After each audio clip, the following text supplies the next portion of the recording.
Clair, content manager for Play Colorado. Ian, welcome back to the show. Thank you, Joe. It's a pleasure to be with you.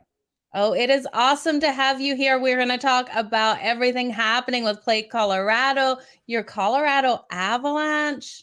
It's going to be fun, Ian. Congratulations, up 2-1 in the series.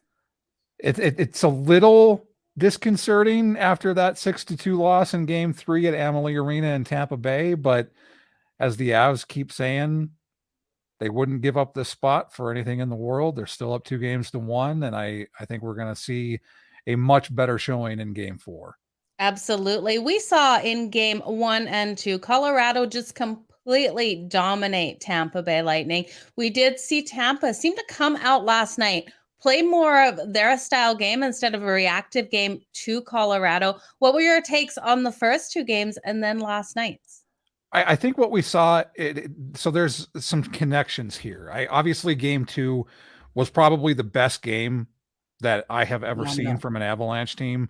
Not just this Avalanche team, but any Avalanche team. That game, and even Mark Messier, the legendary center for the Edmonton Oilers and New York Rangers, said it was the most complete, dominating performance that he's ever seen. So having that game in context with Game 1 and then Game 3, I think there are some things that we saw in Game 2, in Game 1 in the second period. We saw the Avalanche make some mistakes defensively and in the neutral zone. And I think we saw that to an even greater extent in Game 3. They made some mistakes defensively and in the neutral zone that we have not seen, especially in Game 2. So I think that's one area to look at for the Avalanche to improve in Game 4. And while it was a great performance by Tampa, it was not a great performance by the Avalanche. What was surprising to me was how great they played in Game 3, and then it seemed like they took a step back in Game 3. And I wonder how much of that is from the injuries, being without Andre Burakovsky and obviously Nazem Kadri and Sam Girard, since he had the broken sternum against the Blues. So I wonder how much that played into it, but also just the fact that you knew Tampa was going to respond, and they did. Now we'll see the Avalanche come back in Game 4. Absolutely. I think we will too. That first goal that was taken back. How disheartening was that to see that goal just come straight off the board? I think it was more of a save for Tampa, because you could see the reaction that Vasilevsky had when Nichushkin scored that goal.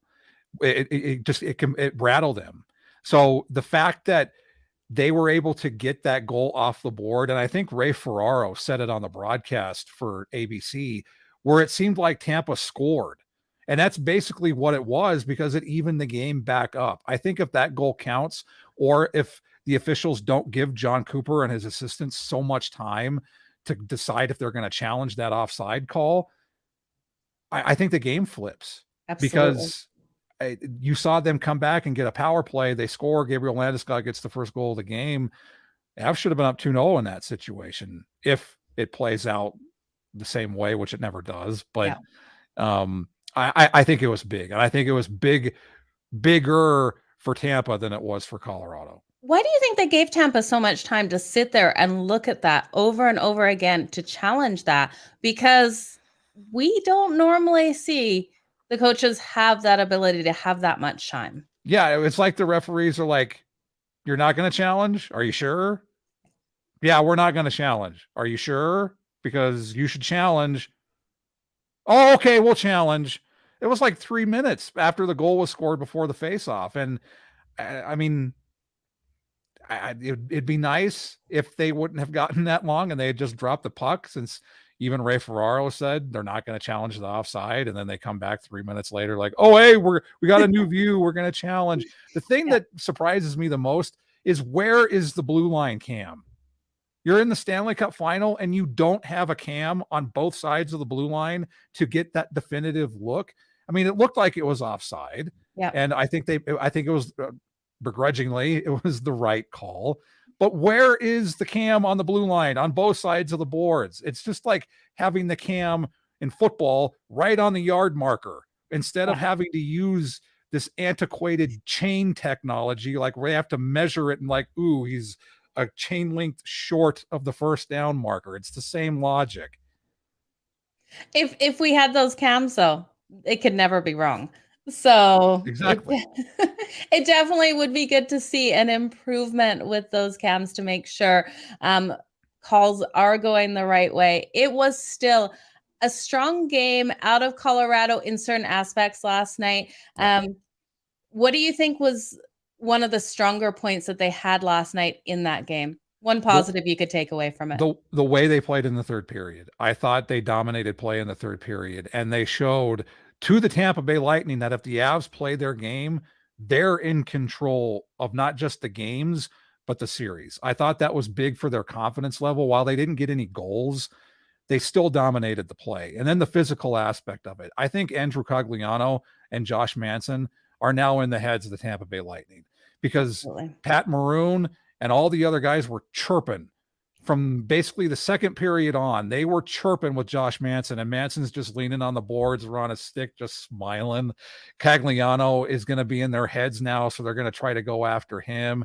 I wonder if they're going to have some sort of run on Devon Taves for what Tampa fans consider a cheap shot on Nikita Kucherov, which they forget to mention that just a couple of seconds earlier, he had a much horrible hit, a board on Josh Manson, hitting him from behind into the glass. So it's going to be interesting, but I like the way they played in the third period. Like I said, it didn't come away with any goals, but I think it helps with their confidence. And then I think the big thing, and I told this to you before we started recording, I think Nazem Kadri plays in game 4.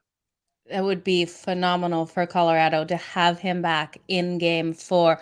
What does it mean as a Colorado fan to see him step back on that ice? I think it'll be huge for a confidence standpoint, because one of the things that we saw with the games flipping back to Tampa is Cooper has the last line change. And the biggest disappointment that I saw, or the biggest thing that stood out to me, was they put their top line out against JT Compher, Mikko Rantanen, and Lehkonen against Stamkos and Kucherov and Palat. And that line dominated against that second line for Colorado. So getting Kadri back will give them confidence. It'll help Nathan MacKinnon, who I think will show up in game 4, but it'll help take some of the pressure off MacKinnon to have that secondary scoring back. And especially with Burakovsky being out, they didn't have that in game 3. So getting Kadri back from a confidence standpoint, from just knowing he's on the ice and seeing the way that he has been performing on the ice, for especially today was the first time for morning skate that he was with the team. Yep. He's taking passes, which is huge. He's obviously working hard in the moments that he does get on the ice. So the fact that he was back on the ice with the team for morning skate, and then all the comments that we're now getting from like defenseman Eric Johnson, Bednar is playing coy. He's saying he's an option. He's going to play in game 4. Yeah. And I think it'll be big from just a confidence standpoint, from a boost standpoint, to get him onto the ice. Okay, Ian. So let's say Colorado takes game 4 in Tampa. Do you think they finish it game 5 back at home? I do. I do think they take game 4. I think they're going to learn from what they did against St. Louis with that disappointing being up 3-0 late against the Blues in game 5, and the Blues coming back and winning in overtime. I think they're going to learn from that experience. They're going to learn from the experience of game 3 and even game 1 and what they did in the second period. It's similar, like I said at the top, to how they played in game 3. So I think they'll take these experiences. The other aspect to consider is in games that Darcy Kuemper gives up 5 goals or more, they're 5-1 in the following game. And I do think they're going to go back to Darcy Kuemper, because I think if Pavel Francouz struggles, can you really go back to Darcy Kuemper if Francouz struggles? So I think they have to give Darcy Kuemper another option and then go from there. But I do think that they would close it out in game 5. We've seen how raucous Ball Arena is in the first 2 games. And I remember the Pepsi Center at the time back in 2001 in game 7 against the New Jersey Devils. I think it'll be even more raucous than that, since it's been 21 years. And I think they would close it out in game 5 when they take game 4.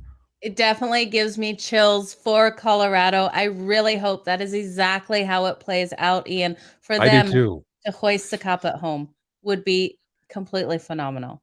It would be. And to do it against the two-time defending Stanley Cup champions, to do it for the first time in 21 years, to overcome that hurdle. I I think we'll see it. I have a feeling in my gut that we'll see it, and it starts with game 4. I think the Avalanche respond, and they play better, much better in game 4. Absolutely. Well, Ian, I want to wish your Colorado Avalanche all the best. What is happening this week at Play Colorado?